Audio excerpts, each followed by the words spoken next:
Hello students, मैं सरलानी Mukherjee PGT commerce Jharia राज +2 high school. आज हम लोग बिजनेस स्टडीज़ चैप्टर 1 पढ़ने जा रहे हैं, क्लास 11th।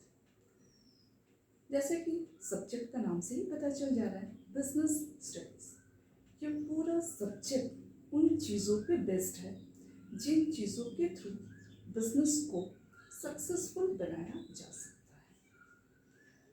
चैप्टर को आगे जब हम पढ़ेंगे धीरे धीरे हम लोग समझेंगे बिजनेस क्या है। फर्स्ट चैप्टर यानी एन इंट्रोडक्शन, बिजनेस का इंट्रोडक्शन ही मेरा चैप्टर 1 है। तो अभी हम लोग बिजनेस स्टडीज का चैप्टर 1 यानी बिजनेस का इंट्रोडक्शन पढ़ने जा रहे हैं। बट बिजनेस का इंट्रोडक्शन पढ़ने से पहले हमारे लिए ये जानना ज़रूरी है ह्यूमन एक्टिविटीज़। अल्टीमेटली हम जो कुछ भी करते हैं बिजनेस के थ्रू हम कुछ ना कुछ वर्क करते हैं, तो इन्हीं वर्क को और डिटेल में हम इस सब्जेक्ट में समझेंगे और जानेंगे। ह्यूमन एक्टिविटीज़, इंसान जो कुछ भी करता है, इंसान बहुत काम करता है, बहुत तरह का काम करता है। शायद आज आप और हम मिलकर के अगर काउंट करना स्टार्ट करें कि दुनिया में कितने तरह के काम होते हैं, शायद हम लोग नहीं कर पाएंगे। बट हम लोग फिर भी उन सारे कामों को मिलाकर ब्रॉडली 2 पार्ट में डिवाइड कर रहे हैं। ह्यूमन एक्टिविटीज़ को, इंसान के द्वारा किए गए टोटल काम को आज हम लोग टोटल 2 पार्ट में डिवाइड किए। एक इकोनॉमिक एक्टिविटीज़ एंड दूसरा हो गया नॉन इकोनॉमिक एक्टिविटीज़। जैसे कि नाम से पता चल रहा है, इकोनॉमिक एक्टिविटी यानी वो काम, इंसान का काम का वो हिस्सा जिस काम को करने के बदले में उसे पैसा मिलता है, यानी धन अर्जन किया जा सकता है। तो इकोनॉमिक एक्टिविटी यानी इंसान का वो काम जिसके थ्रू वो पैसा कमा सकता है। दूसरी तरफ नॉन इकोनॉमिक एक्टिविटी, नाम से ही क्लियर है, नॉन इकोनॉमिक यानी काम तो करेंगे बट बदले में हमें कोई पैसा नहीं मिलेगा, यानी सेवा। तो नॉन इकोनॉमिक एक्टिविटीज़ में काम तो बहुत सारे आते हैं, जैसे कोई रिलीजियस काम हो गया, देश का सेवा करना हो गया, जैसे मम्मी घर में खाना बनाती है वगैरह वगैरह। यानी नॉन इकोनॉमिक एक्टिविटीज़ का इम्पोर्टेंस कम है ऐसा नहीं है, बट इन कामों के द्वारा हमें पैसा नहीं मिलते हैं। ओके, यानी हमारा लंबा लिस्ट है इकोनॉमिक एक्टिविटीज़ का।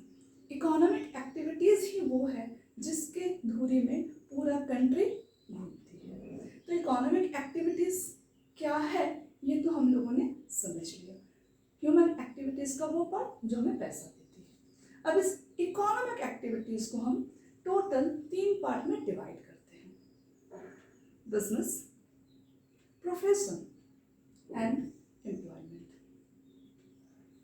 तो बिजनेस यानी वो काम जिसके थ्रू हम पैसा अर्न करते हैं। तो इस कैटेगरी में कौन कौन सा काम आता है? Buying and selling of goods, सामान का खरीद बिक्री।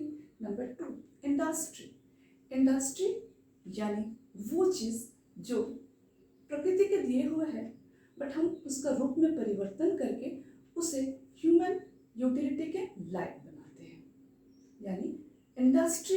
जैसे कोल इंडस्ट्री, कोल नेचर से ही हमें मिल जाता है, सिर्फ हम उसे एक्सट्रैक्ट करते हैं और उसे अलग अलग फॉर्म दे करके मार्केट में सेल करते हैं।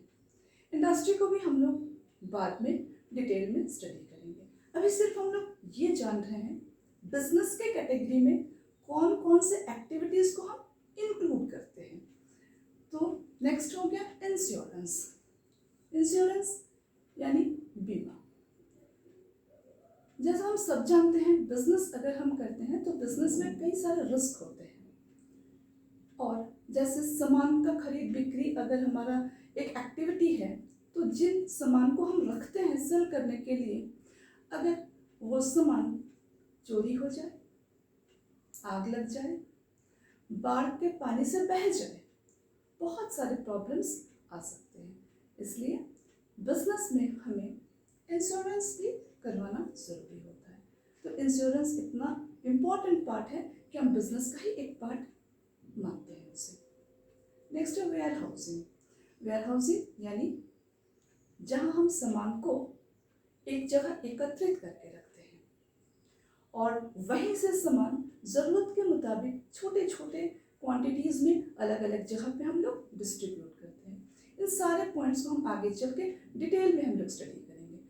बस अभी हम लोग बिजनेस में क्या क्या चीज़ों को इंक्लूड किए, buying and selling of goods, number 2 industry, number 3 insurance, number 4 warehousing, number 5 advertising. Last but not least, advertising बहुत इंपॉर्टेंट पार्ट है। इसलिए किसी भी बिजनेस में सक्सेस तब मिल सकती है जब हमारा सामान सेल हो और सेल होकर के हमें प्रॉफिट प्रोवाइड करे। तो उसके लिए हमें एडवर्टाइजिंग का हेल्प लेना पड़ता है, क्योंकि एडवर्टाइजिंग के थ्रू हम आम जनता को ये बता पाते हैं कि मेरे पास ये सामान अवेलेबल है और उस सामान का ये कैरेक्टरिस्टिक्स है, आप अपने ज़रूरत के हिसाब से उसे परचेज कर सकते हैं। यानी बिजनेस में हम लोग 5 चीज़ों को इंक्लूड करते हैं, जैसे buying and selling of goods, industry, insurance, warehousing and advertising. Okay, next आते हैं प्रोफेशन। जिस तरह से बिजनेस में किसी काम को करके हम प्रॉफिट कमा रहे थे, तो प्रोफेशन में भी, वो भी इकोनॉमिक एक्टिविटी, किसी काम को करके ही हम पैसा अर्न कर रहे हैं। बट डिफरेंस ये है कि प्रोफेशन में स्पेशल कुछ नॉलेज या स्किल का होना ज़रूरी है। यानी प्रोफेशन के ज़रिए हम अपने स्किल को जस्ट बेच करके पैसा कमाते हैं, कोई खास नॉलेज के थ्रू हम पैसा को अर्न करते हैं। तो प्रोफेशन का अगर एग्जाम्पल लेंगे तो ये क्लियर हो जाएगा कि प्रोफेशन यानी एक पर्टिकुलर नॉलेज या स्किल के थ्रू अर्न करना होता है। जैसे कि लॉयर का स्पेशल कुछ डिग्रीज होते हैं जिसके थ्रू वो अर्न करते हैं, मेडिकल का डिग्री हासिल करके डॉक्टर बनते हैं, चार्टर्ड अकाउंटेंट, इंजीनियर, इन सारे लोगों को हम प्रोफेशन के कैटेगरी में रखते हैं। यानी उन सभी के पास कुछ स्पेशल नॉलेज या स्किल होते हैं। नेक्स्ट है एम्प्लॉयमेंट। एम्प्लॉयमेंट यानी ऑलवेज किसी के अंडर में रह के काम करना होता है। इसके थ्रू भी हमें पैसा मिलता है, बट इसमें डायरेक्ट हमारा काम नहीं होता है। यानी हम पैसा इन्वेस्ट नहीं करते हैं, हमारा स्किल या हमारा नॉलेज ज़रूर यूज़ होता है, बट किसी के अंडर में रह के। यानी एम्प्लॉयर के अंडर में रह के जब कोई इंसान काम करे तो वो एम्प्लॉई बन जाता है, और ये पूरा प्रोसीड्यूर एम्प्लॉयमेंट।